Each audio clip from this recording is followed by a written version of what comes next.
Okay, here are the instructions for your Principles of Design Flipsnack book. For everybody who is not one of my OCS kiddos. So if you are one of my OCS kiddos, I'm going to make a video just for you, and I'm going to send that directly to your email as a group. So do not bother listening to this one if you're one of my OCS kiddos. Okay, so we need our website for Flipsnack pulled up, and we also need our Principles of Design Flipsnack instructions pulled up, which could be found on your Google Classroom under September 9th, because that's when we started it. Let's see. Okay, to get to my example, you can do that by clicking here, and that pulls up this Flipsnack. And I'm kind of going to read you everything I tried to say in class today, because second period was a hot mess for no one's fault. Third period went well, but fourth period we lost internet, so I'm just kind of going to redo it. So here is the example booklet that I started to make. This is a cover. It's got, a cover photo. It's got the title of the supposed magazine. It's got some little snippets of things that might be inside of a flip book by Miss Willis, September 2020 issue. Looking inside. Oh, I made a sound effect. That's fun. Your second page is going to be like your table of contents. Title it however you want. I titled it in this issue because I feel like in a magazine it's not going to be titled table of contents. But you can look at it like a magazine, or you can look at it like an actual coffee table book. So I wanted you to only list the 6 principles of design here. I will admit that I goofed up and I stuck ratios in there. I guess I just got on a roll and had a brain fart, because ratios is not technically its own principle of design. That falls under the proportion principle of design. So whoopsies, make sure yours doesn't have ratios on its table of contents. But it can have the other 6: balance, emphasis, scale, proportion, harmony, and rhythm. And you can do the exact page numbers I have with them, because your page numbers should be exactly the same page numbers as mine, just for streamlining and grading and looking purposes. What you would need to change is what you kind of titled your little articles, we'll call them, about these principles of design. So I called it balance, symmetrical versus asymmetrical, or you could call it balanced, how even are you, or all you need to know about balance, or I don't know, balance, what does it stand for? I don't care. Get creative, do your thing, have fun with it. And then on page 3, this is page 3, excuse me, we start talking about the balance. So here's my page for balance, and then we can just flip along. I made a page for emphasis, and that's where I stopped making actual pages, because I didn't want you to just copy my book. I want you to make your own thing and just have examples. So for the rest of the book, I laid it out like this, where I'm saying this would be the page for scale. And these are the things that this page would have on it. It would have a definition of scale, a good picture of good scale, a statement of why that's a good picture of scale, a picture of bad scale, and a statement of why it is bad scale. So for example, a picture of good scale would be, kind of like this photo, but I obviously wouldn't use the same photo twice. Hold on, let me pause. So a picture of good scale would be like furniture that's the right size for the room. So this emphasis picture just happens to be a good picture of scale also, because that furniture looks like it's not too big or too small for that room. So that's what you would say for your why that is good scale. And then a bad picture of scale would be if you had the same sized large room, but you had 2 tiny chairs in it. That'd be bad scale, because those chairs are not near large enough for that room. And that would be your why. And you just flip on through visual weight, proportion, and what goes on each of those pages, ratios and harmony, and what goes on each of those pages, unity, variety, rhythm, and then I go through all 5 of the individual types of rhythm. and that's the end of it.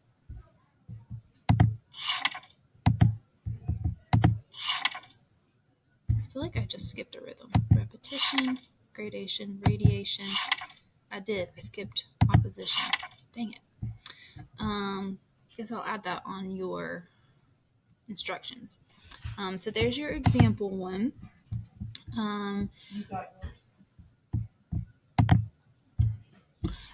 Interruptions. Okay, so you set up your flip book, I hope, today in class. If not, here's all the screenshots about how to do that, and here's a couple explanations of things to click around on, which is pretty self-explanatory. I'll click around on it in a second. Actually, how about now? Let's do that. So I have this one started, so let me go into edit it. That's what you would click if you come back to work on yours each day, which I assume you will. It's got all the normal like graphics that everything else has, like Google. So that should make sense to you to just look at it and know what it means. So if I scroll down to like this page, my scale page would be the next one to work on. If you want to do something like make a text box that is a color, you would draw a shape first, like that. And if you want to change its color, you just click on that color box and make it a color. You can do text a couple different ways. You can click that T and stick that there. So you draw it, and then you seem to have to like click it the right way to make it happy. And then here are your fonts. They kind of blend in. That's why I wanted to point them out. But yeah, you can change them to whatever you want, obviously. I haven't seen anything about how to change the background of the font, so that's why I said you needed to draw a box first. So there's that. There's also the option with text to use these things over here on the side. So there's this text tab right there, and you can type in what you want over here. Oops. And it puts it, or you can click it over there and it puts it on your page if you want to do it that way. Or you can click one of these templates like this. Maybe you have to drag it over. Oh, there it is. And it kind of just like sticks that template over there for you. And the only reason I see why that's helpful is like so you don't spend forever trying to decide which fonts go together. You can kind of just look through them and be like, oh, I like those together. I'll use that. Then you're gonna have to add photos. You can click on that photos button and you can search their stock photos, and they're pretty decent actually. Or you can upload your own by doing that upload tab from the Google. You can put some videos in there if you prefer. If you want to play with this interact button, you can. I haven't done that yet, but if you're just feeling froggy, go for it. There's GIFs down here, which I heard are out of date for your generation, but I think they're funny. Links are good. So a lot of these things, except for the text and the photos, they're not required. But if you're just enjoying it and it makes sense to you, go for it. So those are some general things about how you adjust each of your pages on Flipsnack. So the last thing to talk about would be these requirements. And it should be foolproof too. Like it's laid out page by page 1 through 16. Except for I'm going to add a page 17, I think, because I forgot rhythm by opposition.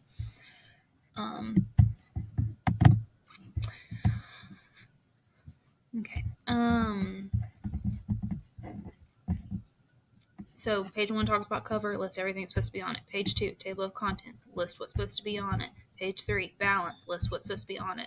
Like, it's that easy. Just, there's literal check boxes. If you want to do file and make a copy and insert some check marks, go for it. If you want to print it out, if you can just look at it, that's fine too.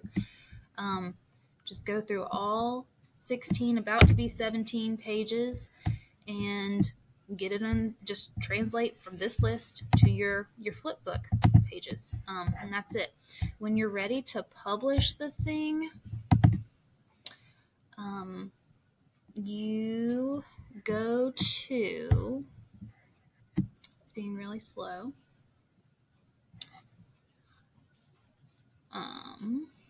like you have to make sure you're like done to publish it, because I don't think you can go back and edit it once it's published. So let me create just a blank one from scratch real quick, and then I'll delete it later.